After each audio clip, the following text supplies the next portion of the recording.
কিরে এত বেলা হয়ে গেলে কি রান্না করছিস? এখন বানাচ্ছি দহি মির্চি।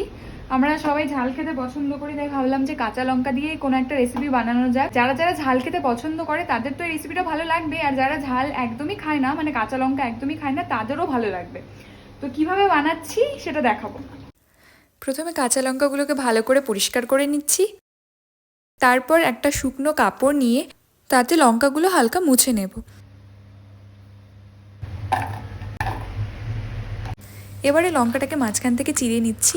তোমরা চাইলে গোটা লঙ্কা ব্যবহার করতে পারো, আর যে কোনো ধরনের লঙ্কাই তোমরা এই রেসিপির জন্য ব্যবহার করতে পারো। এবারে লবণ হলুদ দিয়ে লঙ্কাগুলোকে ভালো করে মিক্স করে রেখে দিলাম।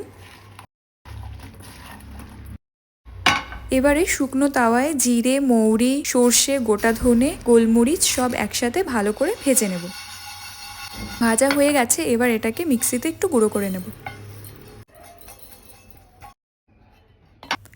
এবারে এই গুঁড়ো মশলাটা 2 চামচ লঙ্কার মধ্যে দিয়ে দিলাম 1 চামচ লঙ্কার গুঁড়ো, 2 চামচের মতো বেসন দিই। এরপর একটা তাওয়াতে তেল গরম হলে সর্ষে, জিরে, লঙ্কার গুঁড়ো আর হিং ফোড়ন দিয়ে সেই গরম তেলটা লঙ্কার মধ্যে ঢেলে দেবো। তারপর ভালো করে সেটাকে মিক্স করে নিলাম। এবার এটাতে টক দই দিয়ে সেটাকেও ভালো করে মিক্স করে নেব। ব্যাস, আমাদের মির্চি দহি রেডি। এবার এটাকে তোমরা ভাত, রুটি, পরোটা সব কিছুর সাথেই খেতে পারো। আমি একটু এখানে ট্রাই করে দেখছিলাম, খেতে খুবই ভালো হয়েছে, সবার ভালো লেগেছে। তোমরাও বাড়িতে একবার ট্রাই করে দেখতেই পারো। আজকের জন্য এতটুকুই, দেখা হবে অন্য কোনো ভিডিওতে। টাটা।